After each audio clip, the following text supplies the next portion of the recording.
BBOR Black Box Online Radio, coming to you from West Virginia. Black Box Ned 88 on Instagram for the bonus podcast. And just a quick reminder, every Monday is Zodiac Mondays. Wednesday is an Ask Me Anything. That's an AMA, so please drop your questions below for things that you would like discussed here on the show. And Friday is an Anything Goes. Any subject is fair game, mostly talking about true crime, serial killers, the Zodiac Killer, but any subject is welcome. All right, so please share some ideas in the comment section about what you would like to hear about on this channel, and let's get started. And hello and welcome to our discussion on The Myth of the Zodiac Killer by Thomas Henry Horan. And yes, indeed, this is the conclusion of this series, but we are not going out easily. We will try and finish with a bang. Thank you to everybody who has followed the previous episodes and left comments. You guys have really contributed a lot, and I'll get to your questions and comments about the Zodiac hoax theory, the myth of the Zodiac Killer, in just a second. But first, I think it's important to say that if you haven't heard the previous segments in this series, we do have it assembled into a playlist already called Zodiac Hoax Theory Open Discussion that has some things from some earlier material that we mentioned in 2020 about the Zodiac Killer and the Zodiac Hoax Theory. I would invite you to listen to any of those things, and then you can hear the entire series in order if you haven't heard any of the previous segments, but we're just going to be talking about the Zodiac Killer. So please stay tuned, and in fact, I think that now's a really good time, if you haven't heard some of the previous material, to jump right in, because remember what we said in the beginning of this series. There are three major claims that are in this book, The Myth of the Zodiac Killer, that are the heart and soul, that are not meant to be interpreted in any silly way. The take-to-the-bank claims are that, number one, Robert Graysmith, who wrote the most famous book called Zodiac in 1986 on the subject, was a liar. He lied in his book, and he spread lots of misinformation. Number two, the person who wrote the Zodiac Killer letters, we're talking about the first three letters actually, which is a shocking allegation, could not have been the real killer, because there's information in those letters that would only have come from police reports. In what Thomas Henry Horan likes to say is, the person writing the letters had info that the real killer could not have possibly known. That's the second allegation. And the third one is that Thomas Henry Horan says he's identified the author of those original letters as Hal Snook, Harold K. Snook, a Napa County deputy, a Napa County criminalist. So those are the things that we would want to explore.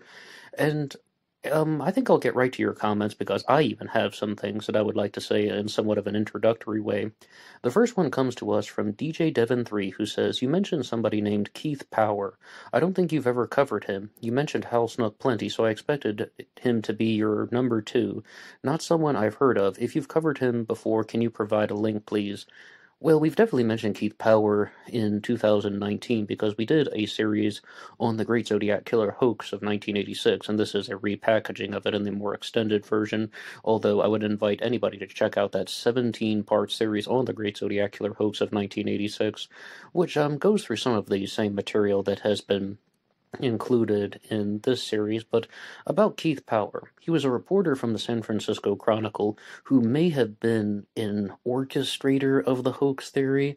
It really doesn't appear to be 100% certain, because as we said, we just laid out the three major claims, and those are the ones that Thomas Henry Horan really wants to stand on. The other things that we will see in the hoax theory are possibilities, things that even Horan is not 100% certain of, and that would be something like this individual, Keith Power, what was his role? Because in the book, it even talks about how it's possible that Keith Power is the person who took Paul Stein's Fair book, and like after the murder of Paul Stein on October 11th of 1969, that this reporter took Paul Stein's Fair book and never sent it back to evidence, and it remained in his possession for decades, more or less. So Keith Power seems like somebody who could possibly be a very large component in organizing the Zodiac hoax theory, and even in the way that the conclusion of the myth of the Zodiac Killer is written, it seems like Keith Power is a much more central figure than even I had originally believed, just following his narrative. I'm not saying that this is 100% history, but we're interpreting the ideas that are in this book. It appears that Power was some guy who was the original reporter who was doing lots of publicity for the Zodiac Killer mystery. one of the journalistic investigators. And Thomas Henry Horan has also accused Keith Power of possibly, allegedly, being the person who tore off some extra pieces of Paul Stine's shirt, and then that's what was the reason why it was mailed in after the Stine shooting. Because you see, with the murder of Paul Stine, that is the only time that the Zodiac killer mailed in a piece of a piece of a victim's shirt. And that stood out to me as something so bizarre when I learned about it the first time. I didn't even know who Thomas Henry Horan was or the myth of the Zodiac killer. I knew nothing about any of that stuff. I was just like, that is so bizarre that just someone would deviate from the Zodiac murders in such a bizarre way, like Lake Herman Road, Blue Rock Springs, Lake Berryessa. Those three incidents in Zodiac activity all involve somebody sneaking up on couples, men and women who are in their car or in the vicinity of their car. Brian Hartnell and Cecilia Shepard were actually a quarter of a mile away from their car, and I learned about that from reading these previous chapters that we mentioned in the most recent segment. I mean, that's a substantial distance, actually. However, that's the only time that a single man was targeted was the Paul Stine murder. The only time that a piece of somebody's shirt was mailed in as like a trophy or a memento was mailed in was after the murder of Paul Stine. And after Lake Herman Road, Blue Rock Springs, and Lake Berryessa, to the best of my knowledge, maybe somebody can correct me in the comment section, but I don't recall the Zodiac taking any type of trophy. But Paul Stine's keys were also taken, Paul Stine's wallet was also taken, and that's something that I've said for a while. Maybe it was an attempt to throw off the investigators initially, that it was meant to look like a taxi cab robbery gone wrong, a botched taxi cab robbery. That's possible. But Keith Power has been accused of the person who tampered with the evidence after it was in the locker. And here's something, though, that we have to say about Thomas Henry Horan's Zodiac hoax theory. Somebody once wrote into the channel saying, why do you insist that the Zodiac hoax theory has to have an enormous amount of participants? And I'm like, I don't say that. That's not my original observation or accusation. That's the way that it's written in this book, The Myth of the Zodiac Killer, that there are these different people who play different roles. Because I don't know how Thomas Horan's theory would work if not for some type of relationship between Hal Snook and the journalists, that the journalists of the San Francisco Chronicle were working alongside Hal Snook, either in tandem, in conjunction. In short, I don't see how Hal Snook could have pulled this off, particularly for obtaining extra pieces of Paul Stine's shirt. So then what Thomas Henry Horan says is that somebody, maybe Keith Power, maybe Robert Graysmith, I've heard him accuse Graysmith as well, removed a piece of the shirt when it was in evidence. They're under the guise of being the press, and they're examining the evidence, and then they tampered with it. Keith Power has been accused, as well as Graysmith, just being very clear, those are accusations. We can't say that with definitive certainty, and those also are not my own original claims. Those are just some things mentioned by Thomas Henry Horan. The next comment comes to us from Kelly Gable, who says, thanks for the Robert Hansen podcast on Friday. And we also mentioned some things about Robert Hansen in our most recent AMA. That's an Ask Me Anything. Those will be coming out on Wednesdays. I'd invite all you guys to check those out. And Soli Nina says, check the news. They say that the ciphers have been cracked. If you're talking about the Z340, yes, that is true. And I mean, to the best of our understanding at the time, David and the guys have cracked the 340, and we did a special report on that here on this channel. Also inviting you to check that one out as well. And then the next one comes to us from Sir Flynn Jerome 007. Or I think I should have just said 007 instead of 007. I love the movie with Robert Downey Jr., so the handwriting is coming full circle.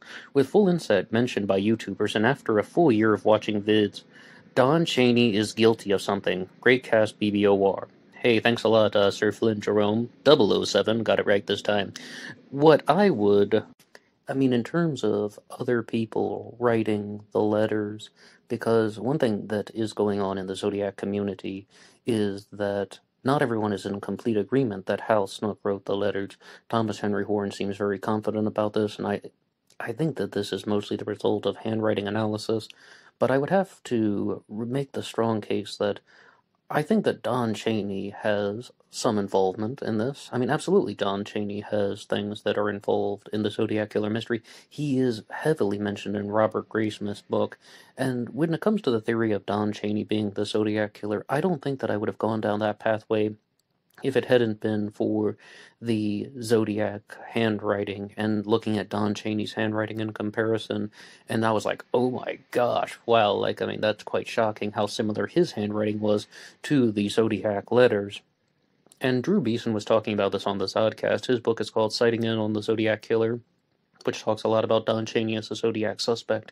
And the thing that really stood out to me in that one is that he mentioned a line in the Zodcast saying, even if, it turns out that not every theory that he had about the Zodiac Killer was correct, one thing he contributed was that Don Chaney was very influential in the Zodiac mystery, much more so than a lot of people believed, and that Don Chaney was an enormous influence on Robert Graysmith's narrative in regards to a certain Zodiac suspect known as Arthur Lee Allen.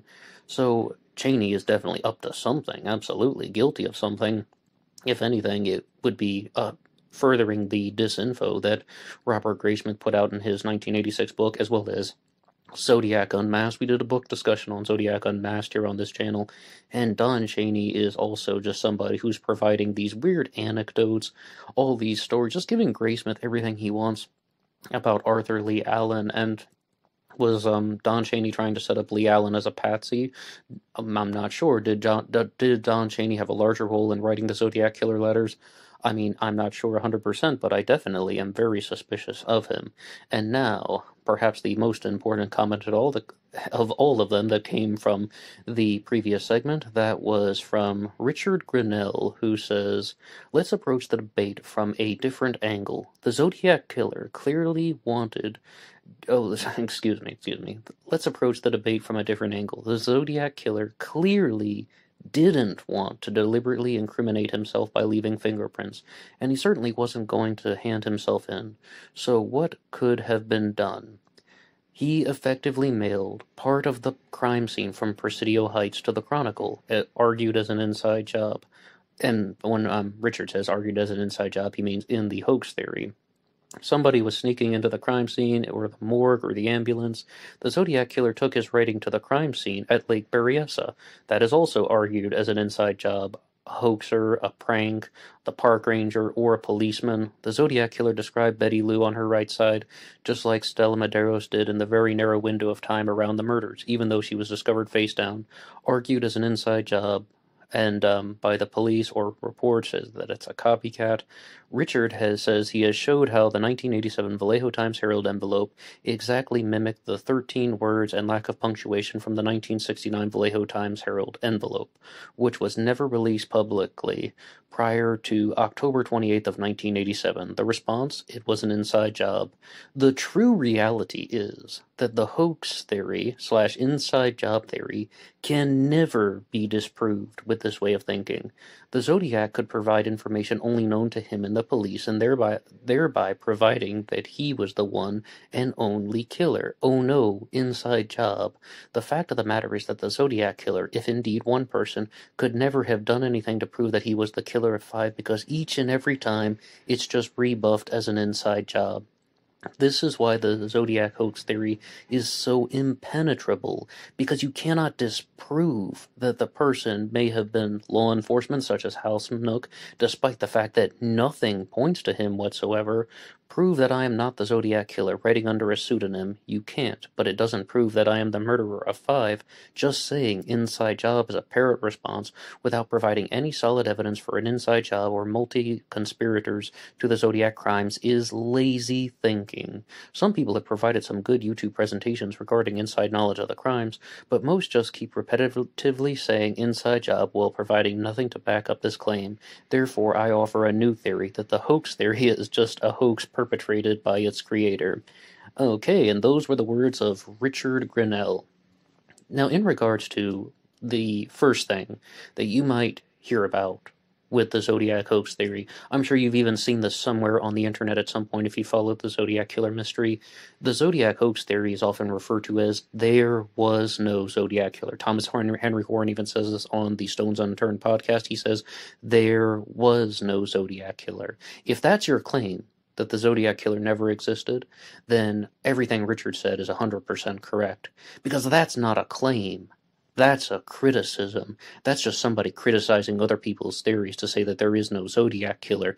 No matter what suspect you put forward, no matter what evidence you put forward, no matter what claim anybody's going to make, you're going to be like, no, that's not true. Well, why isn't it true? Because there was no Zodiac killer.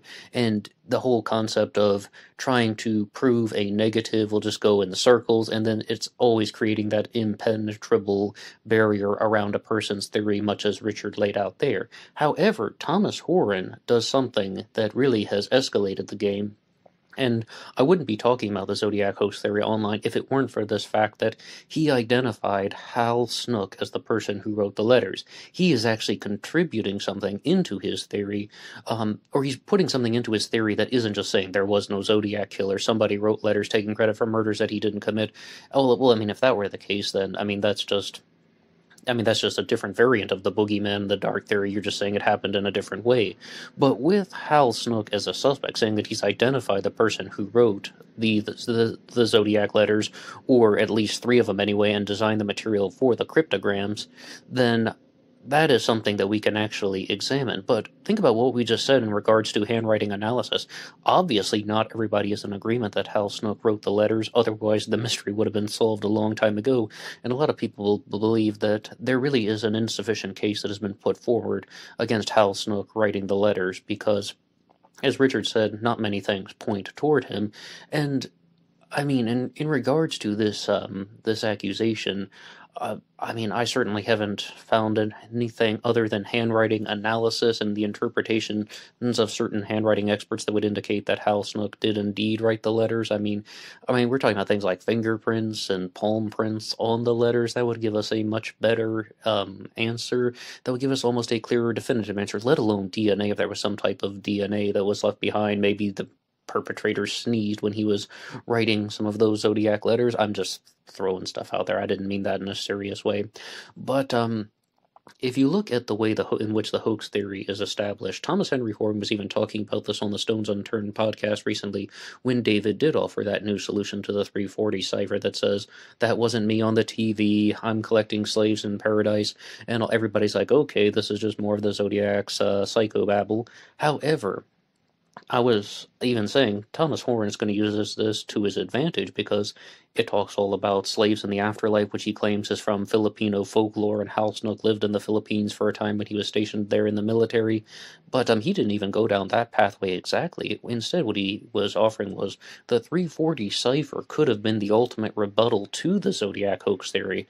Like, say, for example, if David had solved it and it revealed, my name is Arthur Lee Allen, my name is Richard Gaikowski, here's where I buried Paul Stein's wallet. I mean, I would never expect that something like that would actually happen, because then somebody's just going to be incriminating themselves. And as we said during the special, what if someone solved the 340 cipher a month later after it had been mailed? Somebody's just really smart, or they got lucky and they had the right idea, therefore they solved it, and it says, my name is Arthur Lee Allen, my name is Richard Gaikowski, my name is whichever suspect you would want to put in there. My name is Harold Snook. What if that name is in there? Okay, well then this person's going to jail, and they have their name embedded in the cipher, and they would definitely at least be arrested, I'm sure. I'm not necessarily convicted because of a variety of reasons involving our legal system, but it doesn't say anything about that. So then Horan says the 340 was the one thing that could have proved me wrong, but it didn't, therefore I am right. And I think that's the stuff that Richard was talking about. And actually David Orenchuk even has addressed this when we read off something that he had written about the Zodiac hoax theory, which was that whenever Thomas Henry Horan is faced with contradictory evidence, and I don't think the 340 was contradictory, but whenever he's faced with contradictory evidence, he just works it into his own theory. Because bear in mind, he doesn't say that there was a single Zodiac killer. He can always just add on a different person. So there is something about that with the hoax theory. But the other point, though, that we can say in contrast as a challenge, as something in favor of the claims that have been made by Thomas Henry Horan, we only put forward 3. Gray Smith lied, someone wrote letters taking crimes for murders that he didn't commit, and it was Hal Snook. I mean, maybe there were more people involved. Maybe there was help. Maybe there was a reporter like Keith Power. I mean, maybe this, maybe that, but those 3 things, all that would mean is just that Hal Snook didn't do it alone, and everything else is a little bit uncertain.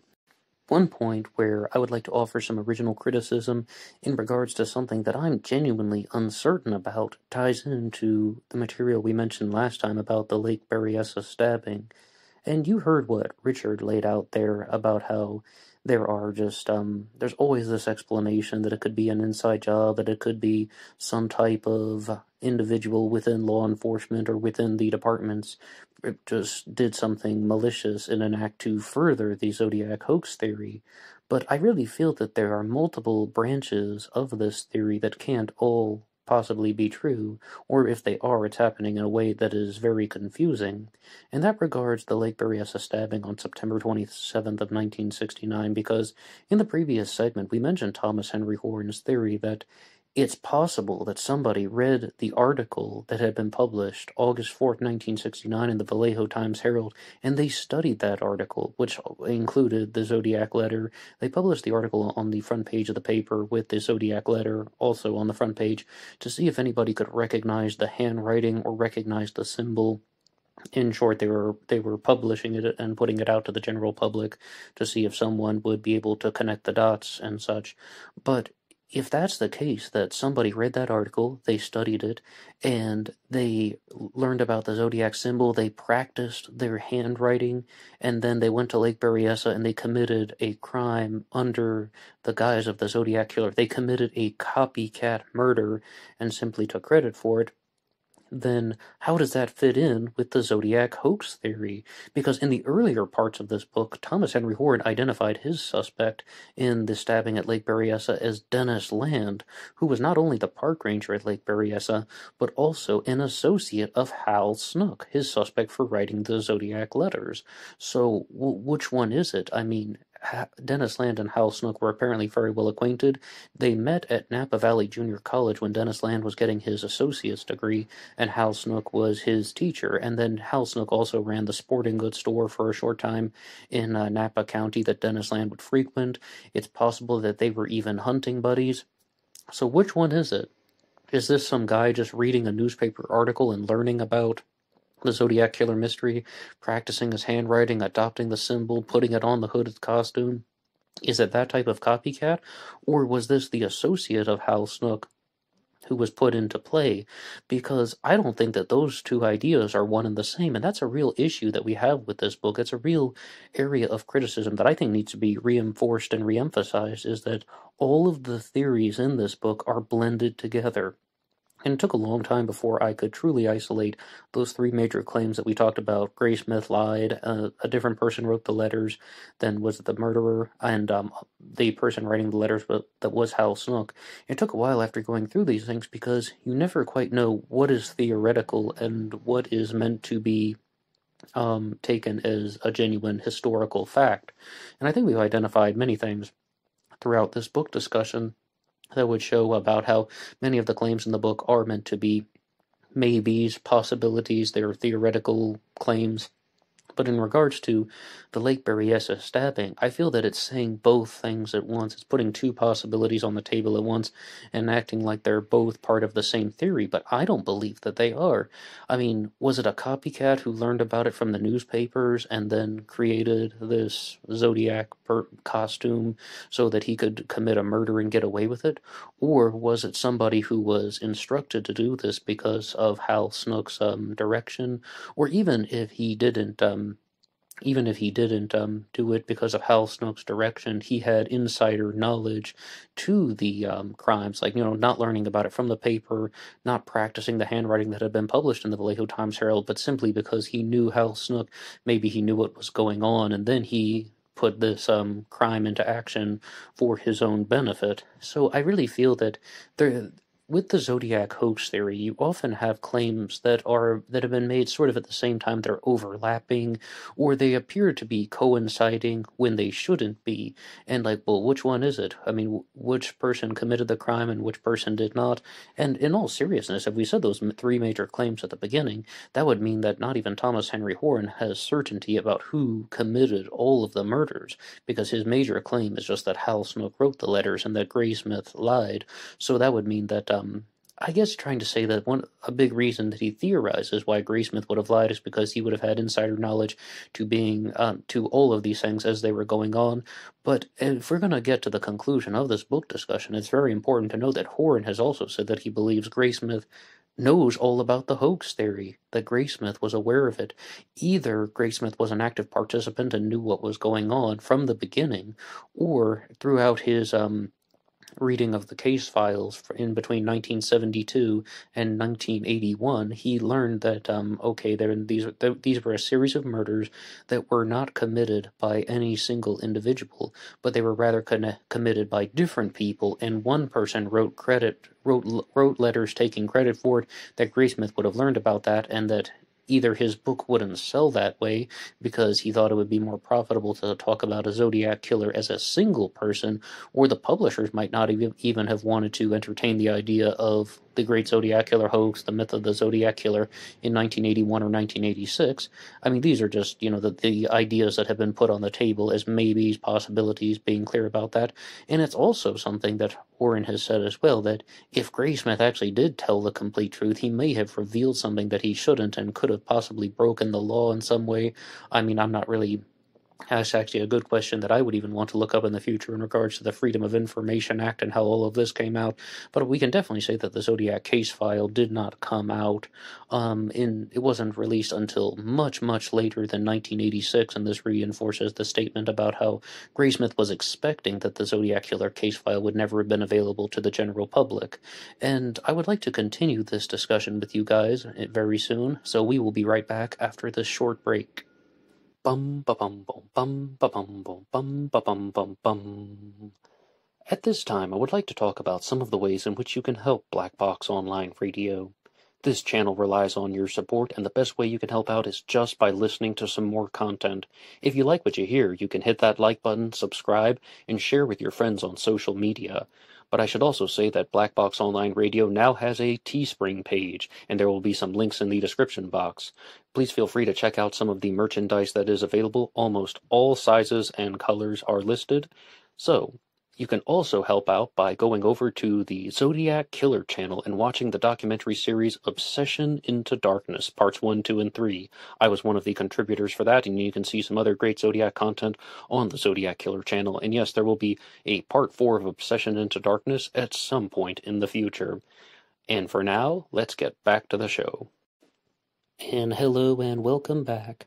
At this time, we're going to be going to some material from the later part of the book, because this is indeed the conclusion of our series, and this material was originally published in a book called The Great Zodiac Killer Hoax of 1969, and Thomas Henry Horan has written an author's note here. This is from page 238 of The Myth of the Zodiac Killer. My work to date became known to the media, and as a result of the publicity, I was contacted by two self-proclaimed Zodiac experts, Tom Voigt and Michael Butterfield, to discuss my research on their websites. It became obvious within a short period of time that neither of them had actually read all of the case files that they had obtained from Microdeli, let alone understood their contents. But even worse, it became obvious that these individuals had actually lied to their own readers about what they did know. Boom! Shots fired. Oh dear. Sorry, just had to throw in that little piece of gossip. Now, this is also a section of the book where we can discuss something that I really talked about more in 2019, and that is a component of the hoax theory that I don't hear mentioned all the time, but I think it's a very vital part of the myth of the Zodiac Killer, and that is the relationship between police officers and confidential informants. In fact, when I heard my first interview ever with Thomas Henry Horan, it was my understanding at the time that he was saying that the reason why many of the crimes attributed to the Zodiac Killer occurred was because the police were covering up for their own confidential informants. And we talked a little bit about Lake Berryessa in the earlier part of this podcast right here, but right now I would like to talk about Lake Herman Road and Blue Rock Springs, because there are some claims that Thomas Henry Horan will make as well that some of the lies that he uncovered about Robert Graysmith is that, okay, the letters aren't actually written by the real killer. I mean, we've talked about that throughout the entire series, but one that I think is a little bit more widely accepted is that there were no other good suspects in the crimes. And one individual we can mention here is named David Walliott, also known as David Ott, also known as Willie. Yes, I mean, his middle name is Wally, but his nickname is Willie. That confused me so much when I first learned about the guy. And there's a section here in The Myth of the Zodiac Killer that talks about the relationship between David Walliott and the police, and I would just like to read that. Over the course of the next 12 months, a steady stream of nickel and dime punks, many of them teenagers, would be arrested leaving Ott's house with illegal narcotics they had obtained from Ott in exchange for stolen goods. In return for his cooperation, Ott would be given the chance to be out of town when Perry, Redmond, and Dixon were arrested and tried for a murder. Okay, I mean, even without the specifics there, you can see that David Ott is involved with a lot of local crime in the area, but he has been treated as an informant just from the paragraphs here. This is David Walliott, also known as Willie Ott, just being 100% crystal clear about all that. So, with this angle of the theory, they're saying that David Ott could have been the shooter at Lake Herman Road, but the reason why an arrest was not made in that case is because he was a confidential informant, or he was a police informant. He was involved with these sting operations and the busts, and you just heard about how they would target low-level nickel and dime punk teenage drug dealers and burglars, similar to the way that Mike Mageau has been described. Now, this talks about Walliott being the focus of it, but in another theory and variant of the Zodiac hoax claims, we've seen that David Faraday has also been accused of being a confidential informant, and I shouldn't use the word accused with something like being an informant, but rather it's been theorized that it was actually David Faraday that was the informant, and that he was going to turn in somebody that he knew who was someone from his high school whom was connected to the low-level drug dealing. Now, at this time, I think we should jump ahead a little because they want to talk about this confrontation in the book. Days prior to his death, David had angrily confronted a local tough over some drug dealing going on at David's school. David, a varsity wrestler and God and Country Eagle Scout, had threatened to inform the police and otherwise put a stop to these activities. That's what we just mentioned there, that David Faraday was going to do. It seems likely that he and Betty Lou Jensen may have encountered the pusher and his friends on the way to a Christmas concert, and perhaps a dare had been issued to meet him at Lake Herman Road. Another point, though, that you will read in Robert Graysmith's narrative is that David Faraday and Betty Lou Jensen were out on their first date on December 20th, 1968, and then they went to Mr. Ed's diner, and they were making other plans. According to the myth of the Zodiac Killer, they never went to any Mr. Ed's diner that night, but instead there is just an unaccounted piece of time, and actually that's the paragraph right before it. They never showed up at a Christmas concert that they were supposed to be going to, and were not seen again by any friends until 10:15 p.m. Wherever they went, the persons that they met never came forward to the police. So in the next paragraph, Thomas Horan is composing the narrative that perhaps they ran into this local pusher whom David had beef with, and then they had an agreement to meet up later at Lake Herman Road to settle this.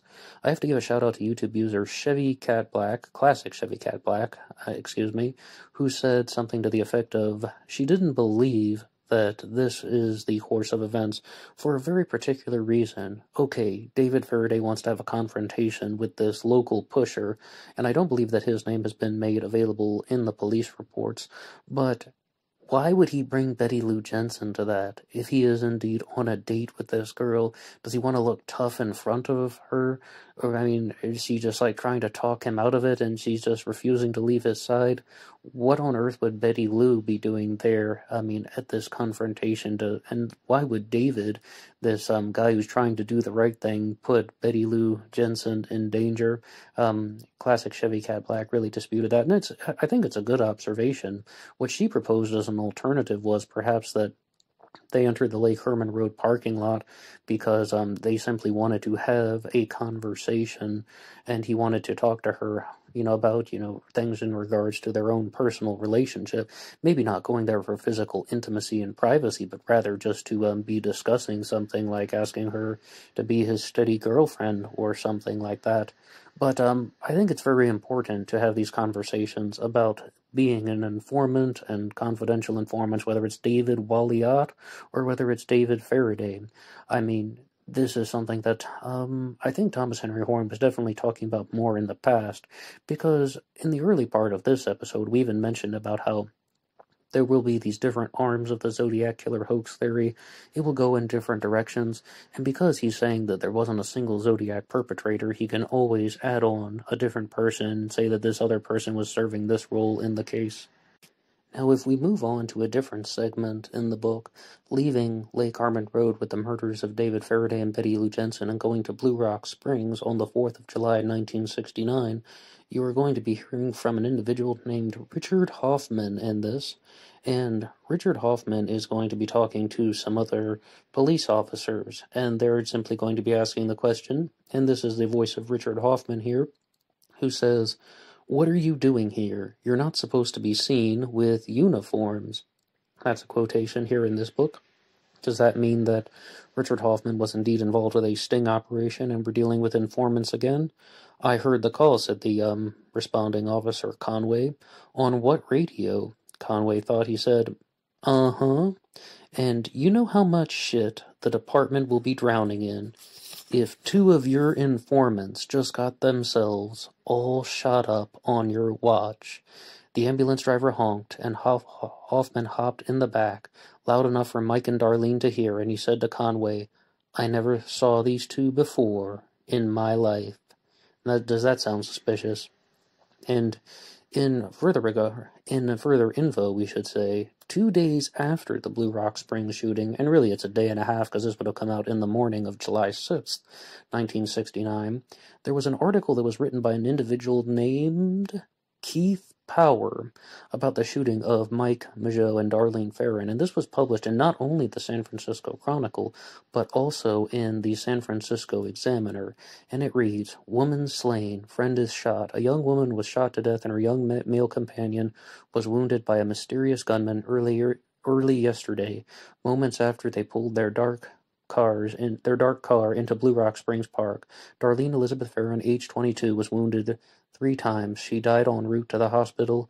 Mike Mageau, age 19, was also hit at least 3 times and was reported to be in satisfactory condition." Even though this does also restate the fact that Mike Mageau was shot in the jaw, the bullet even went through part of his tongue. The shooting recalled the unsolved murders of Eagle Scout David Faraday, age 17, and Betty Lou Jensen, age 16, while parked in a lover's lane near here last December. Police said there are no suspects in yesterday's shooting. Mageau was able to tell police that the car door was torn apart shortly after they had parked. The gunman immediately let loose with a barrage of shots. Police found 7 9mm cartridges near the car. The girl was behind the wheel. Mageau fell outside and was on the passenger side. Now, is this one of the other parts of the Zodiac hoax theory? Okay, number 1, we have informants, right? Number 2, we have the media trying to spin circles, create somewhat of a circus, and based on the narrative that Thomas Henry Horan has established, if you go back and listen to some of the previous segments, what he is making the claim of is that after the Lake Herman Road shooting on December 20th, 1968, with David Faraday and Betty Lou Jensen, which we were just talking about, there was an article that was published about how they were trying to connect this to a possible sighting of a perpetrator at Lake Herman Road before the murders of Faraday and Jensen. And that's when the guy, maybe you'll remember, he went to his, he got out of his sports car, his girlfriend's sports car actually, to tinker with the motor, and then a suspicious vehicle pulled in the parking lot, so he closed the hood and then just drove away, and the car in the parking lot began to follow them. So this became the foundation of the media trying to create this boogeyman in the dark, trying to create this perpetrator who's targeting lovers' lanes, and people began to think, are these two events connected? The murders of Faraday and Jensen and this odd sighting of an individual who was stalking the other couple who pulled into the park. But I mean, that should purely cement the fact that, yes, I mean, teenagers did go to that parking lot at Lake Herman Road to clear up that thing from earlier, but Then you see this article from Keith Power, July 6, 1969, in both the Chronicle and the Examiner, that is going to be talking all about how the media is then adding in an additional layer, saying that it's showing a very strong similarity. And we also do have the phone call that said, "I also killed those kids last year." So is the person on the phone telling the truth, or is this something that somebody learned about from a police scanner and then just decided to make a prank call? Which one do you think is more plausible? The next thing we will have to say here is that we are on page 262, and we're going to hear more about Richard Hoffman and his report. The source for the story, referring to Keith Power's article, the source for the story could only have been from VPD's undercover policeman, Richard Hoffman, first on the scene. His report was the only VPD report to be typed on July 5th. All the other Vallejo reports were not typed until July 8th. Comparing this article to Hoffman's report clearly shows that the reporter, most likely Keith Power, well, I mean, we did say Keith Power's name is on the article, most likely Keith Power had somehow obtained a copy of the report, or at least had someone read it to him over the phone. We can also see that Keith Power deviated from the report in two important ways. First, according to Hoffman's report, Mike did not say that the killer had torn open the passenger door. I'm glad he wrote that in the book, actually, because I was about to say, I don't remember that. Vallejo Times-Herald reporter Dave Peterson later claimed to have been present at the scene when Mike supposedly told Hoffman this, so he may have been Power's source, quid pro quo. The quintessential currency of the investigative journalism is indeed quid pro quo tactics. But the important thing is that Hoffman made no mention of the killer opening the door in his report. So what do we say now? Second, this article makes no mention of the fact that Andy Nicolatas Jr. had been briefly detained as a suspect by Mayring and Lindemann and questioned by Hoffman. Andy Nicolatas Jr. was the individual who drove his car into Blue Rock Springs Park, saw that something had been going on, and then he exited the park slowly and quietly. He was later stopped, and they also talk about him in The Myth of the Zodiac Killer, saying that Andy Nicolatas Jr. was with his girlfriend at the time, and both of them were detained. And the reason why is, I believe it's actually Richard Hoffman himself says that just detained the guy on suspicion of felony charges, and that's why he was arrested and booked, and his car was driven to the police station and it was impounded. Just suspicion on felony charges. I don't believe that. I think the way that it's written here in the book, The Myth of the Zodiac Killer, is they're saying they don't believe that Andy Nicolatas Jr. had anything to do with this. He just pulled into the park. He saw that a very intense scene had just taken place, so then he drove out, and that once again the police didn't want anything to come back on them to show that their informants had been murdered. However, Hoffman's report clearly mentions that a suspect had been stopped by police leaving the scene of the crime slowly and quietly, a fact which was never published in the papers. An alert reader familiar with Hoffman's report would have noticed all this, and an alert reader did. And there you have the foundation of the Zodiac hoax theory, that one person was writing letters taking credit for murders that he didn't commit. And as Michael Butterfield even laid out on his website, I mean, even though Thomas Henry Horan has just tried to punch him in the gut earlier, Michael Butterfield even laid out that Horan's theory is almost contingent upon the assumption that somebody had to have read Richard Hoffman's police report before they had written the letters. And a lot of people on the internet right now are just using some speculative methods, but they're saying that what if it's just Richard Hoffman had a larger role in the Zodiac Killer mystery than previously thought? Wouldn't that be a giant wrench in the Zodiac hoax theory? Or to say that Hoffman may have had some inside knowledge about what was going on, and I don't even want to go down the pathway of the Policeman Thrill Kill Club yet, but one point that is mentioned here in the book, The Myth of the Zodiac Killer, is Hoffman places himself at the scene of the crime when it's taking place. According to his report, he should have been borderline present when the shooting took place, and that's mentioned in one of the earlier descriptions of Blue Rock Springs. So, I mean, that is horribly suspicious. I definitely do not believe that's enough to say that Richard Hoffman was the Zodiac Killer, or that he was involved with anybody's murder. I mean, it could have simply been a sting operation that backfired. And you also have all of these setups where Richard Hoffman is talking to Mike Mageau at the hospital, and would Mageau really have not been able to recognize anything about, getting a look at the perpetrator? So I think that that is something that it's definitely suspicious, and you get curious about it. And I mean, who's to say that Richard Hoffman was indeed the shooter? He could have been covering for somebody. And at this time, we can definitely note that there are two major things going on with this particular theory: the informants and the newspapers. So, who is going to become more influential? Is this idea of a Zodiac killer something that was created by the Chronicle, the Examiner, and maybe just the media in general about how they started amping up this personality who was taking credit for murders that he didn't commit? If that's the case, how on earth would somebody like Hal Snook fall into play, other than the previously mentioned material that the police departments are working closely with the journalists, and that multiple people would have planned it? And that's what I would say about Horan's hoax theory, not somebody else's, but the one here in the myth of the Zodiac Killer. It almost appears that you would have to have somebody like Hal Snook working with somebody at the newspapers, and could be Keith Power, or and this could have all been arranged by Robert Graysmith if he was indeed an intermediary, but to the best of my knowledge, that has never been proven.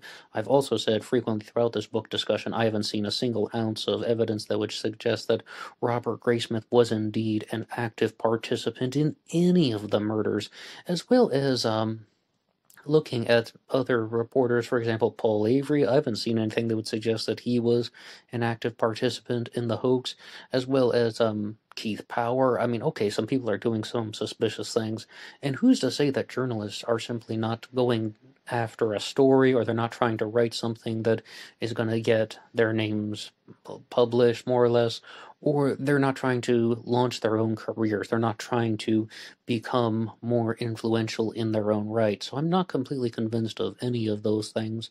But the concept of informants, we should say something more about that, because in the earlier parts of the Great Zodiac Killer hoax of 1986, two jailhouse informants would come forward and say that this individual, David Ott, also known as Big Red, that was more of a street name, David Ott, was responsible for the murders of David Faraday and Betty Lou Jensen.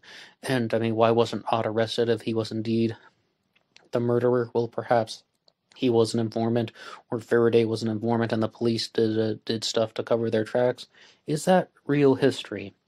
I'm not 100% sure, but it is mentioned here in the book that David Ott was turned over by two jailhouse informants who were trying to bargain, or trying to offer something to the police, saying, we can tell you some information, and that is that this individual, Big Red, was the shooter at Lake Herman Road. So that means we would have David Ott at Lake Herman Road. The person identified in the myth of the Zodiac Killer as being the shooter at Blue Rock Springs is not Richard Hoffman. There's that one sentence in there that I have frequently cited, was Hoffman the shooter? But instead, Thomas Horan still says that Jim Phillips Crabtree is the shooter at Blue Rock Springs, excuse me. Being clear again, Jim Phillips Crabtree would have been the shooter at Blue Rock Springs, and that is his suspect here in the myth of the Zodiac Killer. As we already said in the earlier part of this segment, Dennis Land is accused of being the stabber at Lake Berryessa. And with the Paul Stine murder, he says that in this book, The Myth of the Zodiac Killer, still that it could have been connected to the string of taxi cab robberies that took place that summer, looking at a Jordanian immigrant. I believe his name is Hesham Syed. But later on, Thomas Horan would go on to accuse Hal Snook himself as being the shooter at the Paul Stine incident, the shooter of Paul Stine at the incident in Presidio Heights, I should say. However, we're still waiting for Thomas Henry Horan to reveal a new suspect in the murder of Paul Stine, and that I can't really comment too much on, because I don't even know whom he's going to suggest and how all of those events took place. And we also might learn something new about the murder of David Faraday and Betty Lou Jensen, about how perhaps that was committed by a different criminal named Donald Warren Porter, as well as the Blue Rock Springs shooting. I'm going to see how these things are going to play out.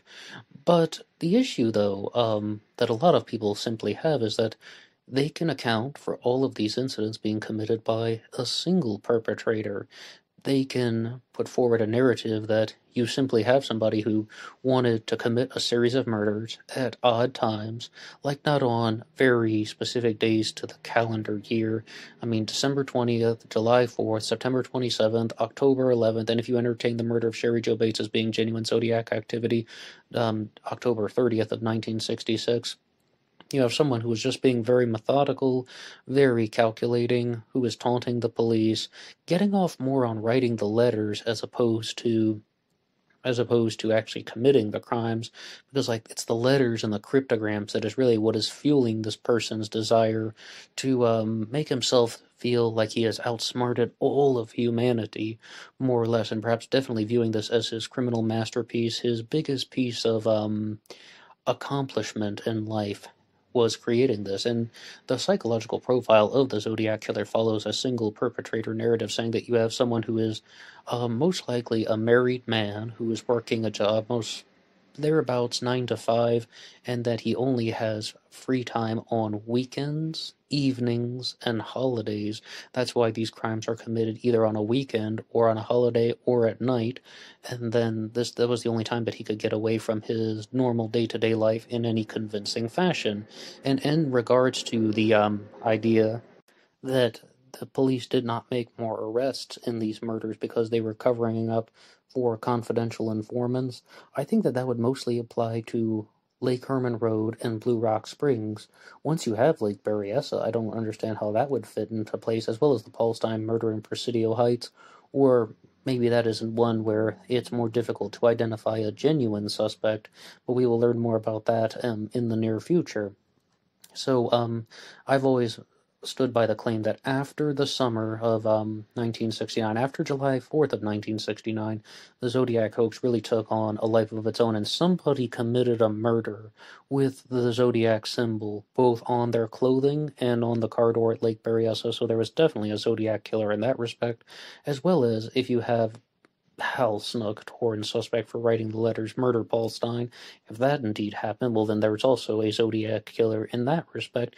And if Horan's recent theory that we mentioned in around part 7 or 8 of this series, that there was the same shooter at Lake Herman Road and Blue Rock Springs, well then that also would give the basis for there being a Zodiac killer. I'm being 100% clear with you. There was a Zodiac killer. I completely reject the statement that there was no Zodiac killer. But in regards to the idea of one person writing letters taking credit for crimes that he didn't commit, the only thing that I'm seeming to would say, like in conclusion, is I can see a lot of analysis. I can see a narrative that has been established. But the other thing about that is other people are still going to try and prove their case. And if we obtain more physical evidence, if we obtain a larger stance in regards to things like DNA, maybe we would get more definitive answers. And until we have those definitive answers, I'm going to say that I'm not completely sold. What do you have to say about the Zodiac hoax theory? After everything in this book discussion, do you believe Thomas Henry Horan, and do you accept his claims about the Zodiac hoax theory? Or do you think that this was something different and there was indeed a single perpetrator? Or do you think that this is an entirely different variant of the group murder theory? Maybe there were two killers, or the policeman thrill kill club, something to that effect. The multiple killers theory, the group murder theory. We have uploads on all of that here on the channel. I would invite you to listen to those if you like. And weigh in the comment section. What do you have to say about any of this? That's all for me now. Thank you for listening to this book discussion, and see you on Instagram for the bonus podcast. Until next time.